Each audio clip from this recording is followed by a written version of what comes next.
regulación. Va a permitir una expansión de 2,5% de la base monetaria porque se le hacía incumplible la meta original y el ajuste monetario hubiera sido mucho más duro.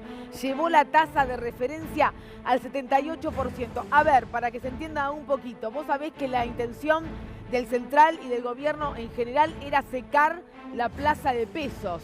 Eso sucedió. Bueno, ahora se flexibiliza. A ver, lo explicamos mejor, Agustín Datelli. Buenas noches. Buenas noches, Rosario. ¿Cómo estás? Sí, tal cual. Acordate, cuando llegó Sanleris al Banco Central trajo una idea brillante que acá explicamos que fue para que no suba el dólar vamos a hacer que no haya más pesos en la economía. ¿Brillante lo decís en qué tono? Brillante. Ah, brillante. Claro, porque uno decía, y acá lo explicamos, me acuerdo en el programa, que si vos no tenés más pesos en la economía, no tenés más nada. No solo no va a subir el dólar, sino que vas a generar un cementerio a nivel económico, que es lo que están generando. No sirvió para frenar la inflación, porque la idea ¿cuál era? Bueno, pero así no vamos a tener inflación. Sin embargo, no sirvió, claro, no sirvió para frenar la inflación, no sirvió para frenar al dólar. Lo único que sí sirvió fue para destruir el aparato productivo, generar más desempleo, etcétera, que era lo que uno podía prever oportunamente. Bueno, lo que ocurrió es que el último tiempo, esa meta que se había comprometido con el Fondo Monetario, que te doy el número, es difícil de retener, pero es 1.343 billones de pesos. Lo que dijeron es, ese va a ser el nivel que vamos a mantener constante hasta lo largo de todo el año.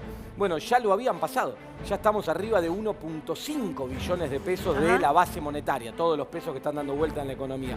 Con lo cual, lo que hacen ahora es confirmar o darle un marco de mayor ordenamiento a algo que ya venía ocurriendo en los hechos, que es que el Banco Central no está pudiendo cumplir esa meta, está obligado a emitir más pesos y entonces ahora lo que dice es, bueno, vamos a ponerle un marco de orden a esto porque si no parece que la meta es la no meta y que todo esto es un descontrol. Pero entonces esto se traduce, Agustín, en más inflación además. Bueno, según la idea del central, digo. Según la idea del central, sí, claro. Lo que está diciendo es, bueno, ahora me va a permitir expandir la cantidad de dinero, 2.5% mensual, en lugar de mantenerla en cero. Sí. Eso, según la visión monetarista que defiende el Banco Central, es más inflación. De todas formas, más inflación, producto de la devaluación, ya veníamos diciendo que vamos a tener, y sumale, en un rato te explico más en detalle lo que pasó, pero hoy el gobierno se tiró para atrás con el congelamiento de los combustibles, que es algo que le va a meter... Claro, le va a meter más presión a la inflación todavía. O sea que la inflación... Cuando se toca el combustible van a empezar a aumentar los precios. Viste que el gobierno nos dijo que iba a congelar el precio de los combustibles hasta fin de año. Bueno, las petroleras protestaron, las provincias petroleras protestaron. Ayer se conoció la noticia de que las estaciones de servicios de bandera blanca dijeron, bueno, estamos con desabastecimiento, estamos recibiendo mucho menos combustible. Eso encendió la alerta y rápidamente hoy el gobierno, ¿qué hizo? Aumentó un 4% el precio de los combustibles, es decir, suspendió el congelamiento. Acá tenés, el gobierno autorizó un aumento del 4%. Es por la suba del dólar y el precio del petróleo se busca normalizar el sector. Esto según dice la Secretaría de Energía. Pero mientras se normaliza el sector, se te complica aún más el bolsillo. En definitiva, ¿por qué se había tomado la decisión de congelar el precio del combustible? Para ver si se te aliviaba en algo la situación. De por sí ya tan difícil. Bueno, duró nada, un suspiro, vuelve a aumentar entonces el precio del combustible y vos ya sabés las consecuencias. Se van a disparar los precios de alimentos que en la primera quincena de septiembre ya treparon al 2,1%. Enseguida vamos a estar hablando de todo esto. Claro que lleva a pensar en la emergencia alimentaria. Ya sabés, esto pedido por distintos sectores, movilizaciones, organizaciones sociales, la iglesia, los intendentes. Finalmente es ley, porque hoy el Senado, por unanimidad, todos los presentes, 61 votos, ninguno negativo, ninguna abstención, lo convirtió en ley. Quiere decir que del presupuesto habrá que tomar partidas que estaban asignadas a otros ítems para volcarlo a la emergencia alimentaria y en definitiva para que te llegue el alimento. ¿Será rápido esto de ejecutar? ¿Será el gabinete ya, o por lo menos el jefe de gabinete? Yo supongo que ya debe estar mirando todo para decir saco de acá, de allá y rápidamente mando alimentos. Pero no, enseguida te cuento en qué está el jefe de gabinete. La canasta básica, mira esto, para no ser pobre, una familia necesitó en agosto este número, 33.013 pesos. ¿Cuántos tres, Para no ser pobre, aumentó en agosto un 3,4%. Estábamos en casi 31, estamos en 33, todo esto para no ser pobre. quiere decir que cada vez que pasa esto hay más pobres en la Argentina. Insisto con el número porque el presidente nos pidió que lo juzguemos por la cantidad de pobres al final de su mandato. Por eso digo, insisto, que el presidente fracasó rotundamente en esto. 30,1 en 2015, 34,1 en 2019. Y este es el dato más contundente. Cuando te dicen que no hay pobreza en la Argentina o cuando te dicen que hay sectores que no tienen hambre, es fácil de contrarrestar. Aunque el discurso de campaña del sí se puede es decirte que las cuestiones están para el otro lado. Bueno, a ver, Lucía, hablando de fondos, yo qué dije recién, el jefe de gabinete, que debe haber estado atento a lo que se dijo en el Senado, se aprueba la ley de emergencia alimentaria y yo supongo que ya con el presupuesto desplegado tiene idea de dónde saca los recursos, pero vos contame. Buenas noches. Buenas noches, Rosario. Bueno, te cuento que Marcos Peña ya anunció ayer a los jefes de campaña de todas las provincias que les va a dar más fondos, se los confirmó hoy, les va a dar más fondos para la campaña. Ah, ¿no más fondos para comida? Más fondos destinados a la campaña. Marcos Peña prometía una campaña austera, pero ahora se arrepintió. Porque en esta revisión de la campaña que hicieron en el gobierno, lo que dice Peña es Macri tiene que volver al territorio, tiene que volver a bajar al territorio, necesitamos militantes en las calles, voluntarios en el argot del gobierno en las calles, que estén repartiendo folletería, con sombrillas, más publicidad en la vía pública y todo eso cuesta dinero, obviamente, así que van a incrementar los fondos y también van a incrementar los fondos para los fiscales, porque acordate que Marcos Peña cree que una de las grandes falencias de agosto que tuvieron las PASO es que falló la fiscalización. Entonces, él, uno de los grandes puntos que piensa para octubre es tener una mejor fiscalización, cree que con eso va a ayudar de algún modo a la elección, así que va a destinar más plata para fiscales. Bueno, enseguida vamos a estar hablando de esto también. Habrá paro docente mañana. Y esto está relacionado con la tristísima noticia de la muerte de 2 maestras en la provincia del Chubut, docentes que vienen reclamando ya hace mucho para poder cobrar sus salarios que les tienen adeudados. En ese marco, y después de un viaje de una protesta a otra, una ciudad a otra, accidente y mueren 2 maestras, otras 3 compañeras están internadas. Por ahora su evolución es estable, pero fueron internadas de gravedad. Esta es la situación que generó, por supuesto, el duelo, el luto, el asueto y un gobierno, el de gobernador Arcioni, que en las últimas horas estaba más preocupado por ver cómo se aumentaba su sueldo en un 100% y en un 80% para el vicegobernador y en un 75% para los ministros y un 65% para los secretarios. Esta era la preocupación y no ver cómo se le paga a los maestros. En ese marco ocurren estas 2 muertes, incidentes. El gobierno provincial salió a decir que si bien no está pagando los primeros días del mes, está pagando todo. El gobierno nacional rápidamente dijo y mostró que había transferencias por más de 1.300 millones de pesos en las últimas semanas. Lo cierto es que los maestros siguen reclamando por su salario, porque hay como 3 grupos, 3 categorías para el cobro y algunos recién cobraron julio. Algunos recién cobraron julio. Esa es la situación en la provincia del Chubut, que no es solo para los docentes, quiero decirte. Están complicados los distintos sectores de la administración pública. Por eso hay que ver qué pasa con los trabajadores y en qué andan los funcionarios, aquellos que tienen que darte una solución. Eso para la provincia del Chubut. Néstor, vamos con algunos temas. Vendemos de la justicia. Buenas noches. Rosario, buenas noches. Miércoles, 10 menos 20 de la noche. A esta hora estamos a esto nada más, de que la causa de la fotocopia de los cuadernos, nadie siga detenido. Todos libres. En un ratito te contamos cómo, por qué y cuál es la llave que abre las puertas de la cárcel. Bueno, enseguida vamos a estar contándote eso también. Ahora presentamos a nuestros invitados, comenzamos la charla. Dora Barrancos, ¿cómo va? Buenas noches, gracias por venir, candidata a senadora en Frente de Todos, ¿cómo va? El diputado Raúl Pérez, buenas noches, muchas gracias. Carlos Raimundi, ¿cómo va? ¿Qué tal? Buenas noches, gracias por venir. Damián Dipache, analista económico, enseguida vamos con los precios, todo lo que tenés preparado. Me dijeron que tenés preparado un montón de temas para contar. Y Walter Córdoba, de Barrios de Pie. Buenas noches, gracias a todos. Bueno, tenemos emergencia alimentaria, finalmente es ley. Y yo pensé que el jefe de gabinete rápidamente ya estaba viendo dónde saca las partidas, pero bueno, está más preocupado por mandar fondos para la campaña. ¿Cómo se traduce esto? Gobernador de Chubut, preocupado en ver cómo se aumenta el sueldo. Ayer vimos en el Twitter del presidente que como que la relanzó su campaña, digamos. Sí, Así sí se que puede. sí En se un puede. mes, ¿cuánto eran? 30 ciudades. 30 ciudades en un mes. Así que bueno, el país está en una situación de alta complejidad. Creo que nuestro candidato, el doctor Alberto Fernández, ha optado por la prudencia y de alguna manera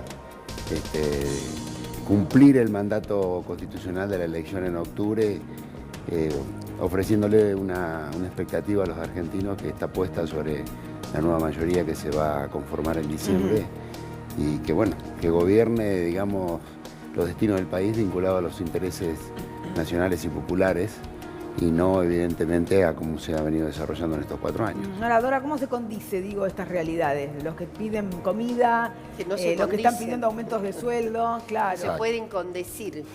Hay una, digamos, hay una adversidad que efectivamente el gobierno está como con una ceguera extraordinaria, ¿no? Está en un grado de autismo, comentábamos, que es preocupante, porque además en este momento... Hoy aclaro, el senador Pichetto no estuvo en la sesión en el Senado.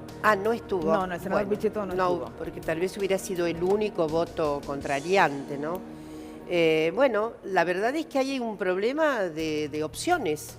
Si el gobierno va a poner más dinero en la campaña, es evidente que va a haber mucho menos dinero en algo tan gravitante como paliar en este momento los bolsones de hambre que hay en Argentina. Acá hay gente que come salteado, aunque el doctor Pichetto probablemente siga diciendo en fin, hay una locución muy insidiosa, esto de compararnos con África, ¿no?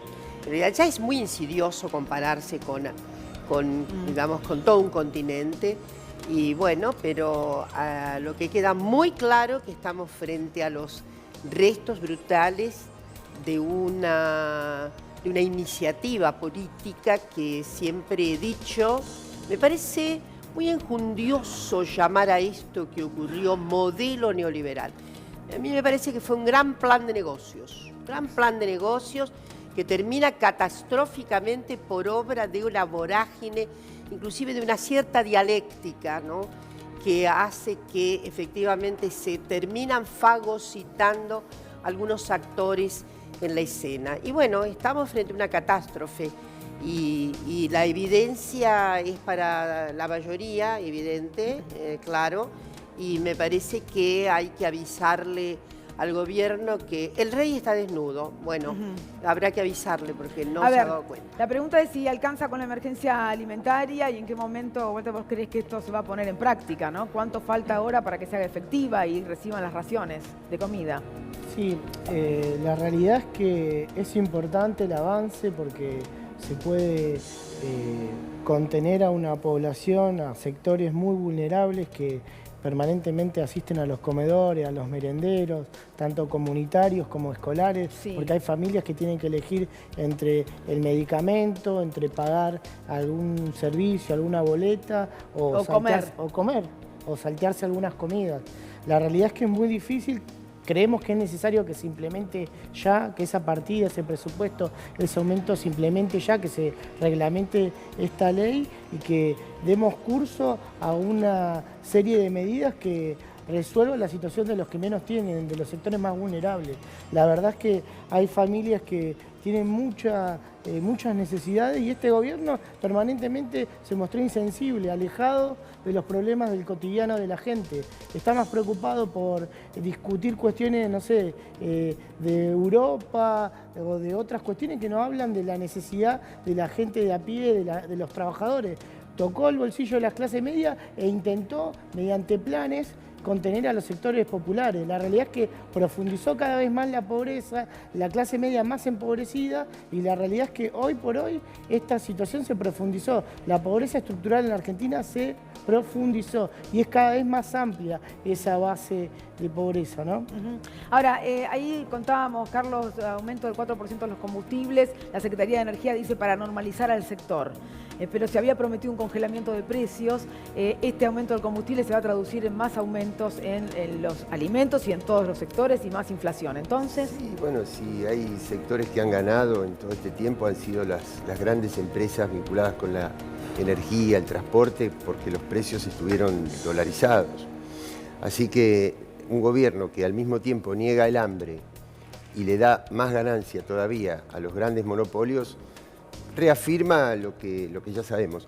Yo creo que esta ley indudablemente es un paliativo a una tragedia, pero no resuelve el problema, porque si vos mantenés un rumbo económico, que eso es lo que va a cambiar en unas semanas, si vos mantenés un rumbo económico donde la tasa de interés oficial está a 75%, el otro día Kicillof decía, no hay ninguna actividad productiva que te dé un margen, te justifique un margen de ganancia, te justifique una inversión con una tasa de interés así.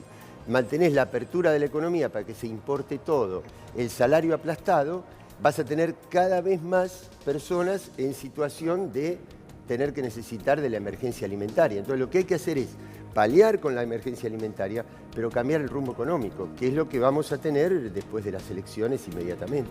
También estamos hablando de una situación donde se espera para el mes de septiembre una inflación aún más alta que la que tuvimos en agosto, que el INDEC dice que fue del 4%, y será aún más profunda en septiembre. Con estas medidas, ¿qué pasa? Bueno, va a ser, si el piso era 5%, va a superar evidentemente ese piso porque claramente las naftas van a ir a precio. Tenés dos situaciones. Los televidentes que no están viendo, por una parte, cuando van mañana o a partir de las 12 al surtidor, cargar el auto le va a salir más caro. Pero ¿qué pasa? Lo que sucede sobre todo en bienes es un aumento eslabonado. Si yo tengo que fabricar una camisa y hago un botón, lo transporto. La tela la transporto, la confección la transporto, por lo cual ese eslabonamiento hace que la camisa también sea más cara. Lo mismo el procesamiento industrial de alimentos. Evidentemente en las góndolas eso va a pegar. Y recién escuchaba el tema de las tasas, ¿no? Cuando vos tenés un momento de contracción tan fuerte de la economía, ¿qué le ha sucedido a algunos empresarios pymes? Que incluso me lo han comentado quizás cuando viajo por el país y hablo con ellos en conferencia.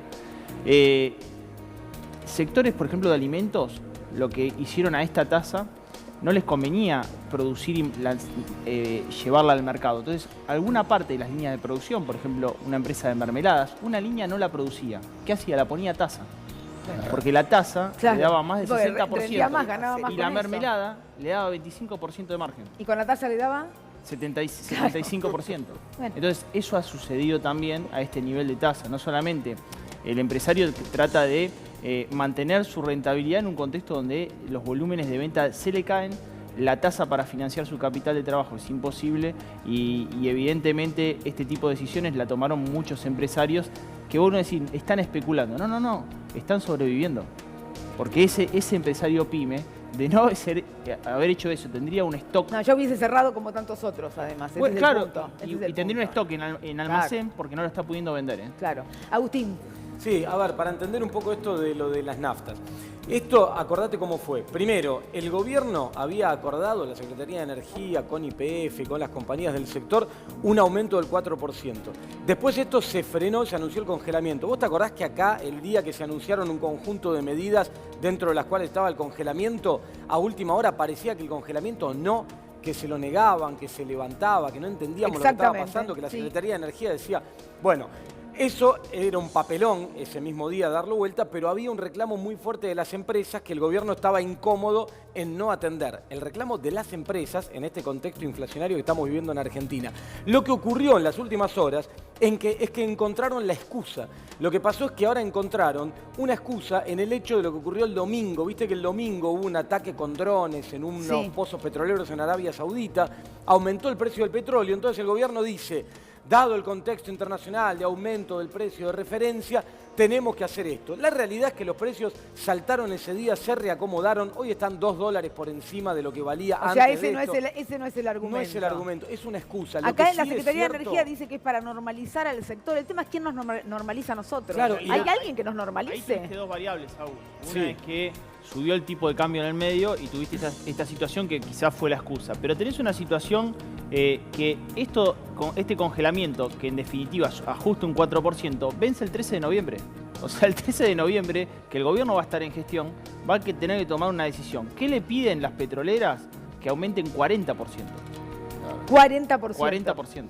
Lo cual sería, bueno, un golpe muy fuerte. Acá uno de los grandes errores conceptuales es creer que se puede equiparar un precio interno al precio internacional cuando vos tenés todos los demás precios internos que son argentinos. Es decir, si vos le vas a cobrar la nafta a la gente a precio internacional, ponele la tasa de interés a una pyme, a lo que está la tasa internacional, poné el salario a nivel internacional, poné... Bueno, las tarifas ya están a nivel internacional. Bueno, pero por eso, las Problema tarifas que sí, nuestro bolsillo no. por eso, No. todos los demás precios están a nivel interno y en pesos. Y las tarifas de los monopolios y los precios de los monopolios en dólares. No, Sí, no te sí, puedes Walter. sostener. El salario real en la Argentina era uno de los más altos en América Latina. Así Ellos es. vinieron básicamente a deprimirlos con todas estas políticas de la inflación, la dolarización de la economía. Básicamente buscaron eso. Si vos lees los discursos, las entrevistas previas a las elecciones de asumir, venían por eso. Estaban en contra supuestamente de los aumentos, de los juicios, de las industrias del juicio. Ellos vinieron a buscar esto, no es una casualidad, no fue un error. Ellos vinieron a esto, a precarizar cada vez más la vida de los argentinos y de las argentinas. Damián, me dicen que tenés preparadas unas placas para contarnos. Sí. Vení, Vamos. acompáñame a ver si las contamos, así las charlamos con todos. Emergencia PYME, me dicen. A ver, ya que estamos hablando de las pymes. A ver, mirá. Hoy, CAME, después de la emergencia alimentaria, CAME hoy en asamblea determinó y pidió la emergencia PYME. ¿Qué implica la emergencia PYME? Bueno, hoy recién hablábamos sobre el tema de la tasa. La tasa mínima va a ser del 78%, la cadena de pago está destruida, o sea, una pyme no puede financiar su capital de trabajo, no puede acceder a esa tasa. Entonces están pidiendo líneas de crédito productiva de tasa al 21%. Es una tasa... Esto es lo que piden. Esto es lo que piden. No quiere decir que No. le den nada. Además, esto no tiene carácter legislativo, esto no se trata en el Congreso, esto debería venir de parte del Ejecutivo, ¿no? Es un pedido de la CAME hacia el gobierno. El repro, que es para empresas en PYME, ¿qué es el repro? Bueno, es un subsidio que se Así le da es. a empleados. Que antes se utilizaba, el repro. Que antes se actualizaba, entonces Sí. vuelven a pedir eso. Mínimo no imponible sobre contribuciones patronales, sabemos que es 17.500, pero esto se actualizaba, entramos al 2022. Pide que se adelante ese mínimo no imponible. Suspender el impuesto al cheque, que obviamente es Sí, muy... eso sería distorsivo. bueno para todos, suspender para el impuesto al todos. cheque, te aclaro. Porque Claro. esta medida, el impuesto al cheque, nos dijo Cavallo, ¿no? Sí. Que era por 5 minutos. Claro, ¿Cuánto pero- hace? Bueno, desde el 2001 Por que eso, estamos así. chicos, por favor. Pero A ver. además el tema del impuesto al cheque, ¿qué pasa? La pyme le pagan a 60, 90 días y encima tienen este costo importante, además de que dejan de tener esa liquidez. Eximir el Cobro de IVA. El cobro de IVA e ingresos brutos sobre luz, agua y gas. Recordemos que domiciliario está congelado, pero las pymes no tienen ese congelamiento. Claro. Esas pymes están con un aumento de esa tarifa. Y suspensión del pago de anticipo de ganancia. Esto es lo que acaba de Esto es pedir lo que está pidiendo CAME. CAME. Vamos a Hoy, recordar en esto. asamblea son 1.100, más de 1.200 cámaras en todo el país. Que han pidieron decidido esto. A ver, Exacto. Agustín, ¿vos crees que algunas de estas cosas se pueden hacer? No, te iba a decir, ¿cuál es la probabilidad de que algo de eso ocurra hoy Sí, en este decime. contexto con este gobierno? Cero. ¿Cero? Cero. ¿Ninguna? absolutamente ninguna.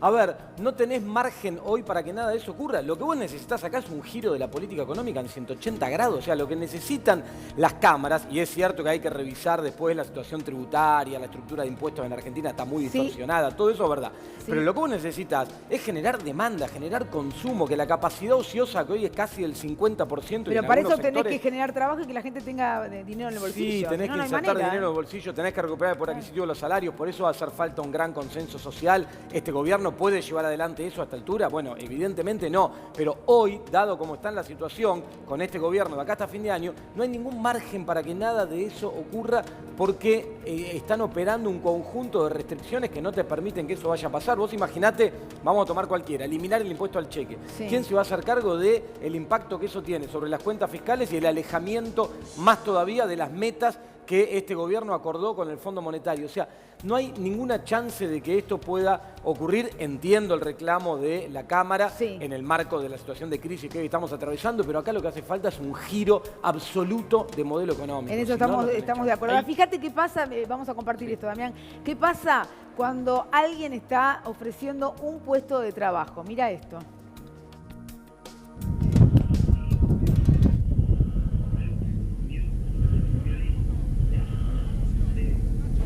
Cuadras y cuadras de cola, fila, para tratar de encontrar un puesto de trabajo.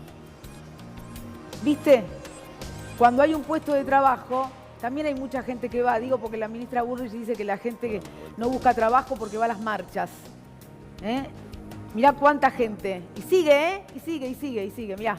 Y sigue. 1 kilómetro por un puesto de trabajo. Esto es lo que pasa. Esto es lo que está pasando en la Argentina y no se quiere ver, Dora. Qué desgarrador. La verdad es que es muy conmocionante. ¿Cuánto tiempo hace que esto ocurrió? ¿No? En los 90, en el 2001, los científicos que se vuelven a ir, los chicos de 20 y pico que van a otros desgarrador, países. sobre todo porque, bueno, no puedo ver bien la demografía de la fila, pero ciertamente hay gente muy joven ahí, ¿no? Hay gente joven, sí. No sé, ¿cuál era la...? No sé qué puesto de trabajo, Albano, era para una estación de servicio. Bueno. Además, muchas mujeres. Que debe ser ¿no? un trabajo bastante precarizado. Sí, claro. Entiendo. Muchas mujeres en la fila. Bueno, es muy desgarrador. Acá lo ha dicho muy bien Agustín. Acá lo que se necesita es un giro en el otro sentido de la ruta, ¿no? Un gobierno que deje de gobernar para su plan de negocio, muy bien definido, y que además es incompatible, porque cuando un gobierno representa los intereses que representa Macri, es incompatible tener resultados que beneficien al conjunto de la sociedad, al conjunto del pueblo, con ese plan. Por eso que digo, las medidas individuales, que las vimos en Tucumán, en la cena de los 50 años de la huida de Tucumán, que además es una isla, porque justamente Tucumán, como le vende al exterior y exporta limones, sí, y toda esa economía regional ha tenido de alguna manera cierta protección, pero después el resto del país es una situación realmente desesperante, porque el 80% de la economía, de la generación del empleo de nuestro país son las pymes. Y si no hay consumo, no hay venta. Y entonces la rueda no empieza a moverse, pymes, ¿no? que terminan cerrando las persianas es impresionante. Ni que hablar del sector de comercio. Como dice Alberto, hay que encender la economía. Exacto. Está apagado, no hay una... Digamos, me parece que esto es un sentimiento generalizado, ¿no? Yo diría, hay una manifestación hoy día claramente, aún de las personas que obviamente van a seguir optando seguramente por estas circunstancias, pero me parece que esto tiene una gran unanimidad en la mayoría de los sectores sociales, ¿no? Lucía. Sí, el tema es que se hace hasta diciembre, ¿no? Porque el giro de 180 grados está clarísimo que este gobierno no lo va a dar. ¿Y cuál tiene que ser la actitud de la oposición hasta diciembre con una crisis que se agrava, con estas imágenes? ¿Qué tiene que hacer la oposición hoy?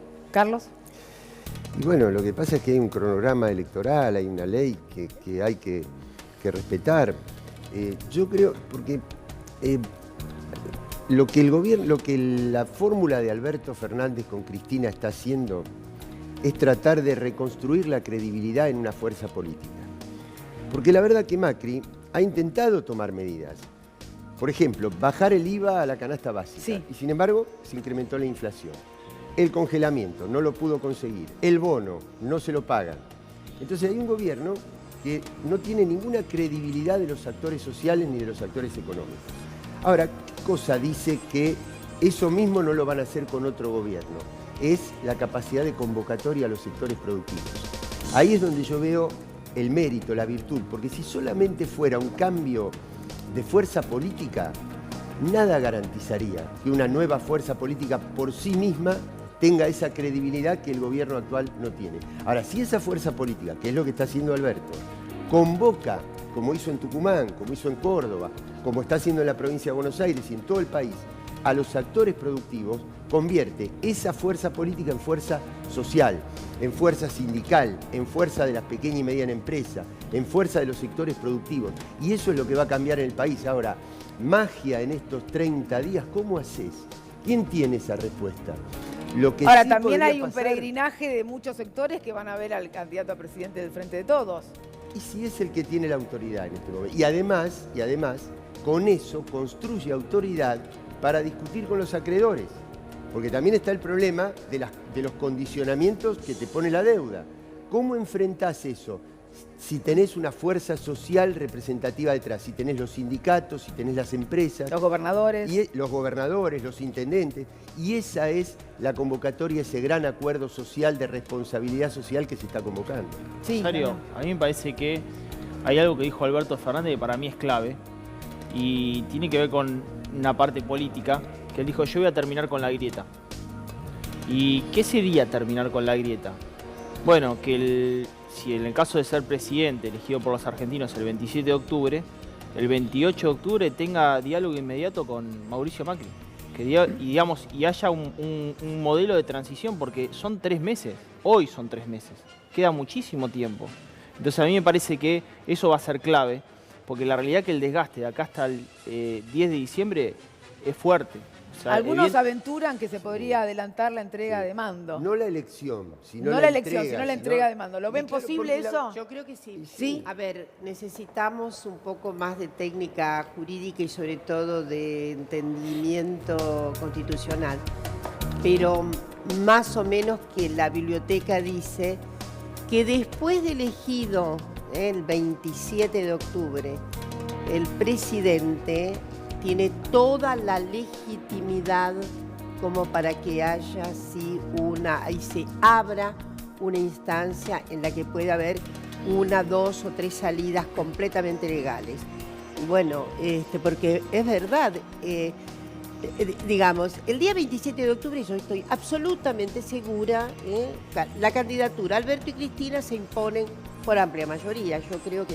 Entonces ahí, si con las PASO hubo semejante autorización para el desboque, una no quiere ni imaginar lo que va a pasar el día 28 de octubre. Entonces, a mí me parece que razonablemente hay que establecer ya algunas, yo diría, plataformas, pactos, entendimientos, para que tengamos la menor posibilidad de sortilegios graves. O sea, esto es lo ven que hay todo, que evitar. ¿todo posible ven el adelantamiento del mando si Alberto Fernández gana el 27 de octubre? Yo creo que no, son 5 semanas. La verdad que en el mundo 5 semanas es un segundo. Es decir, lo que ocurre es que el día del lunes 28 Alberto va a estar fuertemente legitimado en lo que hoy es una expectativa, es el candidato más votado hoy, o el precandidato más votado, pero evidentemente el lunes 28 de octubre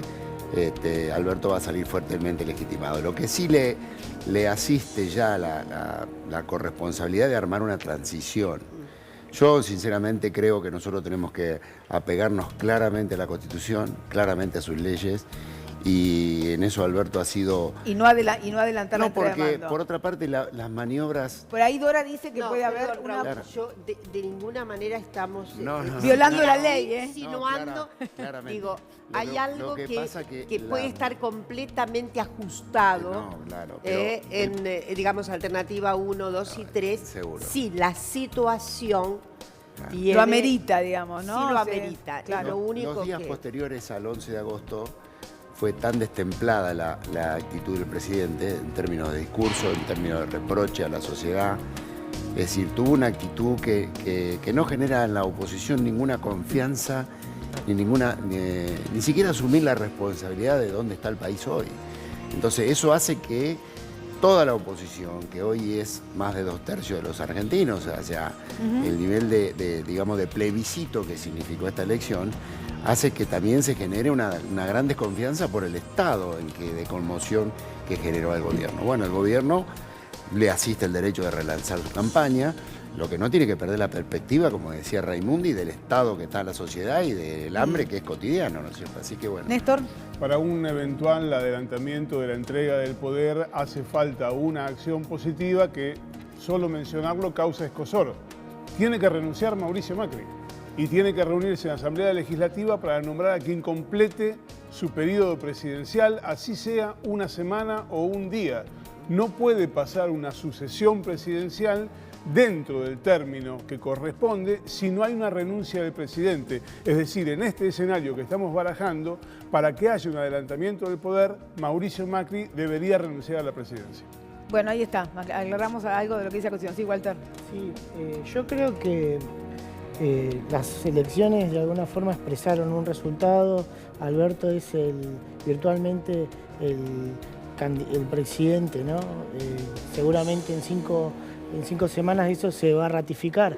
Me parece que lo que tiene que demostrar el gobierno es responsabilidad, ser buenos perdedores. Esto fue parte de un juego democrático donde la sociedad le dijo que no a sus políticas de hambre y de ajuste, y me parece que lo que tenemos que pensar es que hubo una puja de intereses en este gobierno donde estuvieron todos los empresarios, los CEOs, y cada ministro que se fue o cada funcionario que se fue más rico. Esa es la realidad. No tuvieron confianza en sus políticas, por eso mantuvieron su plata, sus ahorros en el exterior, y la realidad es que es esa. Ellos se fueron del país, se fueron del gobierno siendo más ricos. Entonces tenemos que, primero nosotros, ser una fuerza que tenga algún nivel de responsabilidad, que busca acordar con los distintos sectores, que esa es la unidad nacional que vamos a buscar en el gobierno que viene, y expresar una política de mayoría. Lo que hoy expresó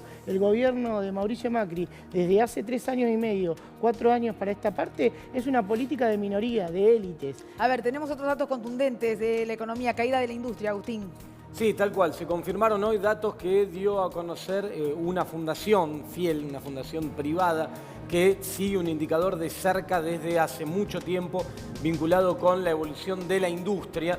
Si tenemos ahí algún dato preparado, lo que marca esto es una caída de algo 3%. Más de un 3%. Así es. Sí, de esta última medición de agosto, y el periodo de enero-agosto acumulado contra el año pasado, una caída de 6,7, casi 7%. La industria sigue cayendo, no para de caer. Y cuando vemos, no sé si tenemos otra placa ahí, con sí, ahí tenemos, mirá. Los principales sectores, tenemos caídas, ahí digo, falta el signo menos, igual dice retroceso, caída en la siderurgia de 7,3%, sí. Insumos químicos y plásticos 8,6%, insumos, y producción automotriz 36,3%. Estos son datos que salieron hoy, que son un poco más actualizados. Bueno, de la producción automotriz hay incluso que dice la UIA 50% de caída. Sí, claro, 50%. Hay algunos datos diferentes según lo que toma cada uno. Esto está mucho hecho sobre muestras. Lo que sí es cierto que hay una caída tremenda, muy drástica en la industria. El gran problema, el gran interrogante atrás de esto es que si se sigue destruyendo la industria, bueno, esas colas como la que mostrábamos hace un rato, atrás de un puesto de trabajo, en vez de 1 kilómetro van a terminar siendo 10 kilómetros, porque si algo genera empleo en Argentina es la industria. Y recomponer este sector va a costar muchísimo después de esta destrucción. ¿Y caída de consumo, Damián? Bueno, sí, yo ahí también traje datos sobre lo que pasó con el consumo, pero la realidad es que venía desacelerándose la caída cuando el dólar estaba pisado. En julio la caída fue del 9,9%. ¿Qué pasó en el mes de agosto? Bueno, se aceleró la caída al 12%. Estamos hablando de consumo masivo, que es alimentos, bebidas, artículos de limpieza y cuidado personal. Cuando ves ventas minoristas, eso es indumentaria, calzado, marroquinería, ya bienes durables, la caída que mostró Came fue fuerte, 18,6% y 12% en el acumulado del año. También se aceleró la caída en ambos meses. ¿Qué se espera para el mes de septiembre? Sí. Y bueno, la realidad que de alguna manera pueden llegar a contener un poco esa pérdida de poder adquisitivo, los 100.000 millones de pesos que vuelca el gobierno sobre el consumo, pero todavía tenés una aceleración de inflación muy grande, por lo cual no se ve una reversión de la caída, sino mantener estos niveles que son malos sería la meta más posible, ¿no? Carlos. No, yo invertiría el orden del dramatismo, digamos. Yo le sacaría dramatismo a la transición, a la legalidad de la transición. Sí. ¿Pero por qué? Porque la misma realidad te lo va a marcar. Cumpliendo la formalidad que decía Néstor, una renuncia del presidente a posteriori de la elección, después hay mecanismos legales, como ha sucedido ante otras crisis que no son tan lejanas. Pero además, lo importante es cómo se construye la realidad. Y la realidad lo ve presidente Alberto, no lo ve presidente Macri.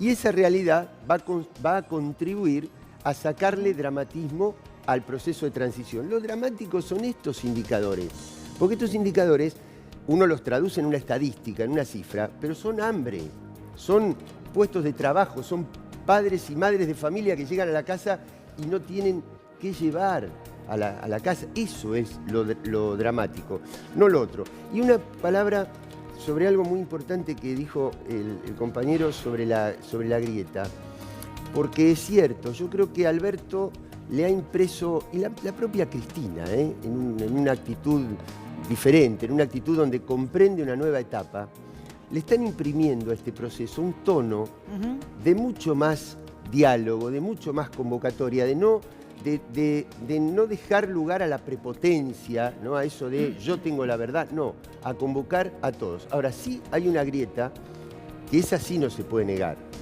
El 12 de agosto hubo gente que apretó un botón y con la caída y la subida de los títulos internacionales de la Argentina se hizo el 30 o el 40% más rico en una mañana, pero resulta que con esa devaluación la mitad del pueblo argentino o más se hizo el 30 o 40% más pobre. Así es. Esa grieta sí no la podemos desconocer y hay que gobernar para un sector y no para el otro. Sí, habría que definir de una vez por todas qué es grieta, ¿no? Yo creo que la grieta es la desigualdad Pero claro. que tiene esta sociedad. Entonces, achicar la grieta es achicar esa desigualdad, ¿no? Absolutamente. Y no que Alberto Fernández hable con Mauricio Macri. Ahí diciendo con Damián respecto de lo que decía Lucía, sí. Sí, o sea, imaginan a un Macri colaborando, más allá de si se adelanta o no el traspaso de mando, ¿cómo va a ser la transición? Porque Macri en 2015 costó hasta elegir el lugar y de hecho no se pudo para el traspaso, y ahora es un Macri que dice esta elección no pasó, Carrió que dice nos sacan muertos de Olivos. ¿Cómo va a ser la transición con un presidente que está en esta postura y también con sus funcionarios? Porque se necesitan datos sobre los ministerios, se necesitan un montón de colaboración de estos funcionarios que no parecen abiertos, ¿no?, a tener. En ese sentido, a una lo que le preocupa son ciertas actitudes irracionales. Unas que pueden ser actitudes irracionales de algo que efectivamente le cuesta imaginar que ha sido derrotado. Esto es una cuestión que... Y además hay ciertos síntomas que a uno le permiten decir puede haber agravamiento de esa conducta. Obviamente, una tiende a pensar que hay morigeradores, ¿no? Y que habrá una templanza. Pero el otro es, yo diría, el desboque que tiene la economía. Este es el problema. O sea, a ver, los actores políticos racionales, aunque estén muy afectados por la derrota, pueden hacer algo. El problema es esta autorización desbocada que tienen otros actores económicos. Y entonces digo que no, y no son controlables. Por lo que hemos visto, no son controlables. Entonces allí es lo que una puede imaginar como una suerte transición más compleja. Una vorágine que precipite algunas circunstancias. Habida cuenta lo que pasó el 12 de agosto. El 12 de agosto, evidentemente que estuvimos frente a una situación que en algunos actores no la querían, pero una vez, y acá hay gente que sabe mucho de eso, ¿no? Es decir, hay una situación que es muy irracional porque por lo que se ve, el mercado tiene sensibilidades poco racionales, ¿no? Es decir, fíjense que se habla de afección, de confianza o no confianza. Es como si estuviéramos hablando argumentativamente de algo biológico, ¿no? En fin, entonces, como no es la primera vez que asistimos, ¿no?, a un precipitado que los actores no pueden controlar, porque además han hecho una apuesta muy irracional, entonces lo que digo, por supuesto que hago tremendos votos para que lleguemos con mucha tranquilidad al 10 de diciembre. Pero quiero decir que está dependiendo menos de lo que serían los actores políticamente situados como políticos. Estoy hablando de las mallas oscuras de esas instancias que no son racionales. Bueno, a ver, hablando de transiciones, el que se expresó sobre una postura donde muchos sectores, apelando a lo que pasa en la Argentina, cierta falta de Estado de Derecho, cierto peligro en el Estado de Derecho, especialmente por el abuso de las prisiones preventivas, ha sido el ministro de Justicia, Germán Garabano. A ver qué dijo. Germán Garabano dijo que coincide con Alberto Fernández y pidió revisar caso por caso las prisiones preventivas.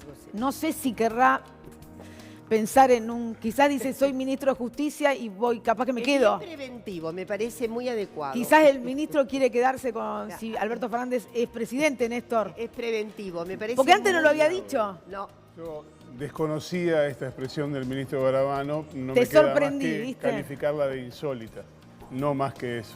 ¿Insólita? Sí, es insólito. ¿Para ustedes es insólito que el ministro diga para mí esto? no me parece insólito, me parece una actitud preventiva, insisto en algo. Porque bueno, ahora obviamente los cambios de la historia son así Y entonces, como, en fin, hay alta... ¿Estará encuadrado en el panquequismo que estamos hablando? ¿O no? No va. ¿No le va el panquequismo? No, hay una prevención acerca de algunos acontecimientos que pudieran ocurrir, pero desde luego muy alejados, absolutamente alejados de lo que se ha pensado como el estilete de la venganza. No existe semejante posibilidad. No, claro que no. A ver, Néstor. Hay un dato de la realidad que probablemente motive esta declaración del ministro Garabano, y es que la Corte Suprema ya tiene mayoría para voltear lo que se conoce en la jerga judicial como la doctrina Irurzun. La doctrina Irurzun, en cuanto llegue a la Corte Suprema, dejará de existir.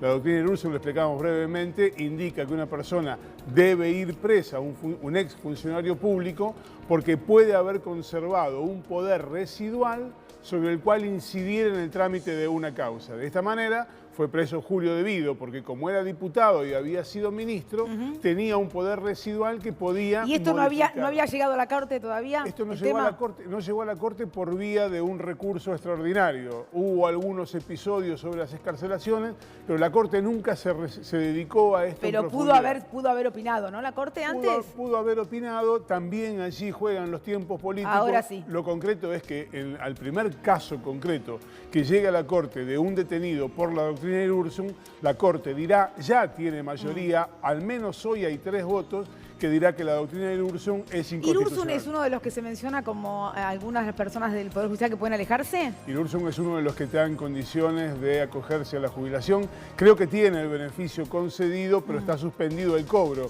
Esto es, en el momento en que él decida, deja de ser juez y se jubila. ¿Insólito lo de Garabano? No lo había escuchado nunca en estos 3 años. Me parece bien que sostenga esta posición que ha venido sosteniendo Alberto, que tiene que ver además con personas detenidas sin condena. Pero cuando Alberto Fernández dijo que hay que revisar algunos fallos, se armó un lío tremendo. Bueno, me parece normal que la Corte, y espero que la celeridad en el derecho tiene que ver con la aplicación de los criterios judiciales, pero sobre todo con la satisfacción de la sociedad en términos de que justicia que llega tarde no es justicia. Sí, claro. Parece que estamos frente a una circunstancia que no es insólita. Hay mucha gente que se cura en salud, ¿no? Ajá, a ver, Carlos. Sí, no, yo creo que vos es que yo no quiero analizar lo que dijo Garabano porque no le doy ninguna credibilidad. La importancia que tiene lo que dijo es que está expresando que estamos ante un nuevo momento histórico. Y eso es lo importante. Es que la justicia va a ir para otro lado. Eso mucho más que la credibilidad que pueda tener los dichos. Pero la justicia no debiera ir para un solo lado, que es la justicia, gobierna quien gobierne. Para el lado del Estado de Derecho y no del abuso de poder que ha tenido y a la persecución y a la falsedad y a las condenas mediáticas que hemos tenido. Rosario, que el poder, digamos, Cambiemos, quiso mostrar de que el Poder Judicial era un poder aparte. Y la realidad es que el Poder Judicial nunca estuvo desligado del Poder Ejecutivo, ni en este gobierno ni en el anterior gobierno. Y eso también tiene que cambiar. Los poderes tienen que ser independientes y ojalá que el próximo gobierno logre que los poderes sean independientes. Walter. Creo que los funcionarios de este gobierno han dejado mucho que desear, se han expresado en función de intereses. Lo que pueda decir Garabano respecto de esta situación coyuntural no me parece relevante porque el proceso va hacia ese camino.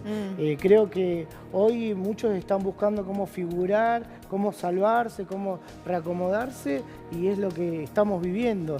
Lo que viene es un gobierno de unidad, un gobierno de transición y bueno, y habrá que aportar, todos tenemos que hacer un esfuerzo desde todos los sectores para que la Argentina se desarrolle, para que vuelva al consumo interno, ¿no? A ver, Néstor, tenemos algunos temas del ámbito judicial que prometiste. Sí, relacionado con esto, Rosario, porque ayer dábamos a conocer el fallo que permitió la excarcelación del penúltimo empresario que estaba detenido en relación con la causa de la fotocopia de los cuadernos. Estamos hablando de Oscar Tomás, medio funcionario, medio empresario, relacionado con Yacyretá. En la letra del fallo de la Cámara Federal dice algo que es como haber inventado el agua caliente. Una persona solo puede estar presa durante el proceso si existen 2 riesgos procesales. El primero es que estando en libertad se fugue. Y el segundo es que estando en libertad entorpezca la investigación. ¿Qué pasa con la causa Cuadernos?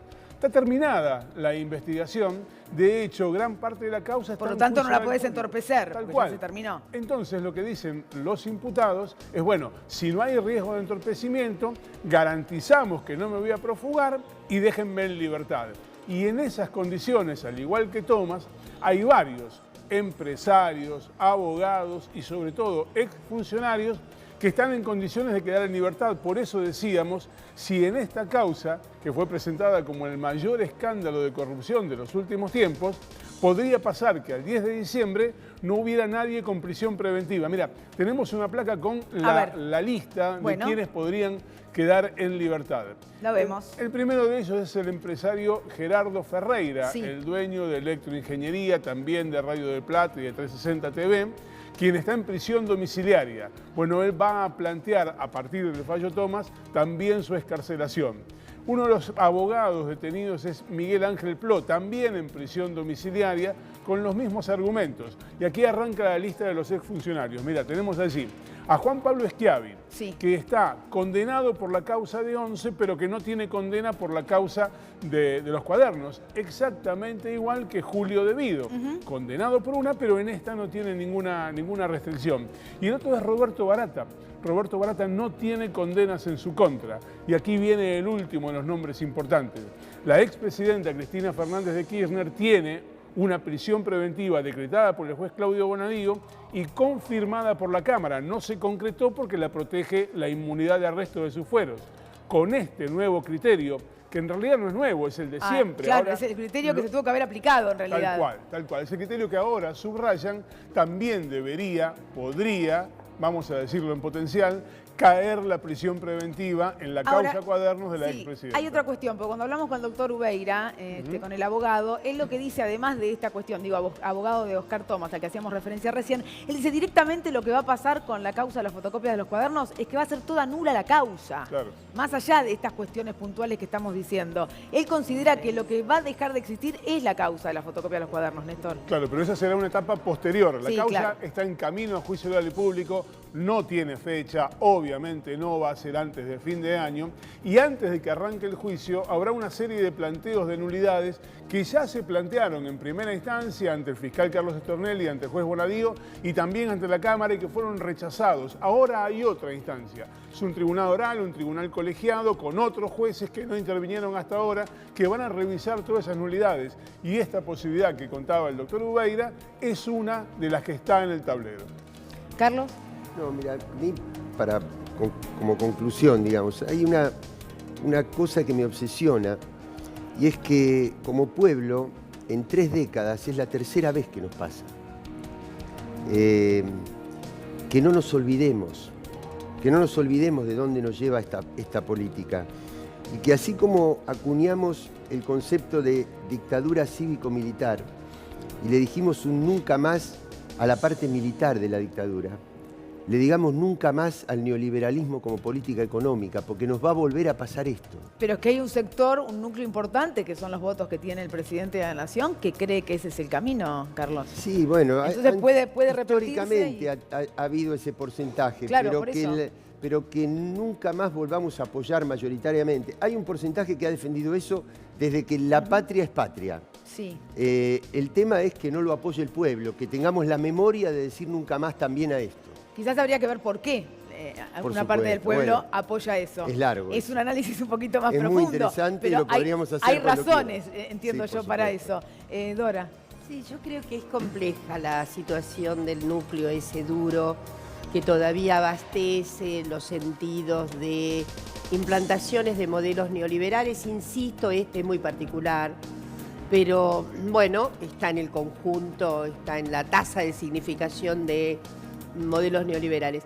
Bueno, yo creo que es discutible si esa porción, ese porcentaje, 30 y poco más por ciento, es efectivamente pro neoliberal o más bien anti.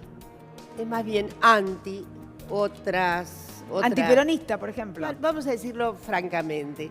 Entonces ahí hay un modelado que me parece que se corre, no es exactamente quiere estas políticas neoliberales porque finalmente las sufren.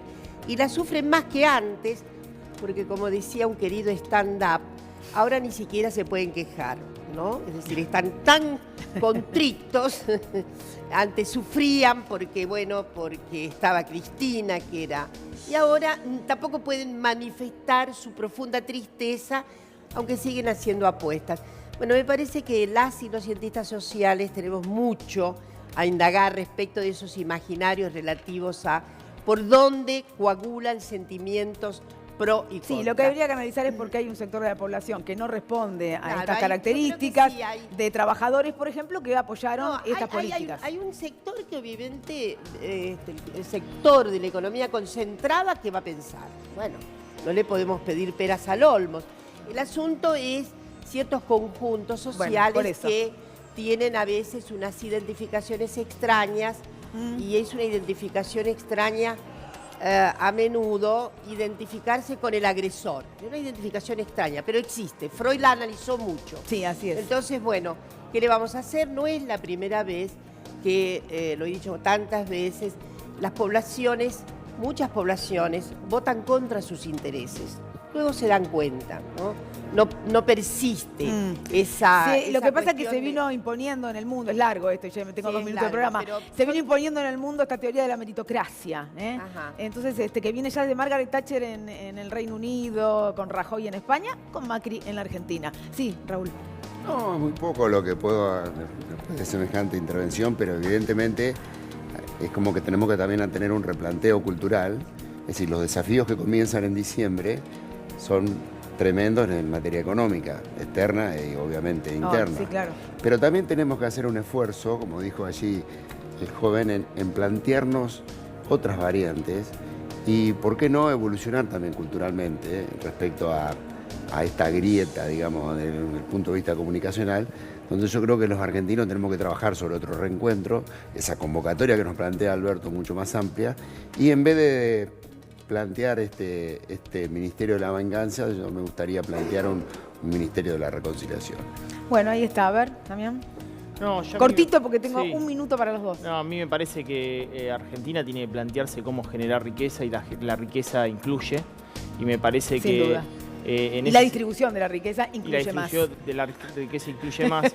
y en relación a lo que te comentaba antes, a mí me gustaría tener un país donde pensemos en un Bachelet-Piñera, Piñera-Bachelet, y que haya diálogo independientemente del gobierno. Yo creo que si hay parte de la población que vota a otro, es parte de la población y me parece que no tiene que ser excluido. La inteligencia de Alberto Fernández está en cómo incluirlo y me gustaría que esa transición, eso lo logre hacer Alberto con un liderazgo político que permita incluir más que es lo que termina excluyendo.